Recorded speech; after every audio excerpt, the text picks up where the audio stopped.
చిన్న స్టోరీ.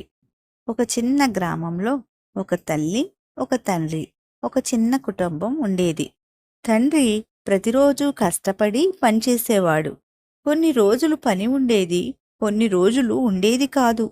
ఆర్థికంగా కష్టం వచ్చినప్పుడు ఆ తల్లి ఇలా చెప్పేది: ఆందోళన పడొద్దు, దేవుడు ఇచ్చిన కాలం ఇది. సహనంగా ఉంటే తప్పకుండా మన పరిస్థితుల్లో మార్పు వస్తుంది. ఒకరోజు తండ్రి చాలా నిరాశగా ఇంటికి వచ్చాడు. ఇంత కష్టపడి పనిచేస్తున్నాను, కాని ఫలితం కనిపించడం లేదు అని అన్నాడు. అప్పుడు ఆ తల్లి మెల్లగా ఎలా చెప్పింది: విత్తనం వేసిన వెంటనే చెట్టు పెరగదు కదా, కొంత సమయం, కొంత సహనం కావాలి అని. కొన్ని నెలల తరువాత తండ్రికి మంచి పని దొరికింది. కుటుంబం అంతా ఆనందంగా మారింది. అప్పుడు తండ్రి నవ్వుతూ ఇలా అన్నాడు: నువ్వు చెప్పినది నిజం.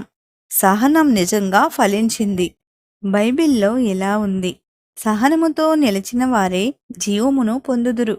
లూకా 21:19. చిన్న ప్రార్థన.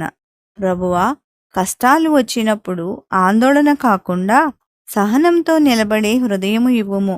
నీ సమయాన్ని నమ్మే విశ్వాసం ఇవ్వుము. ఆమేన్.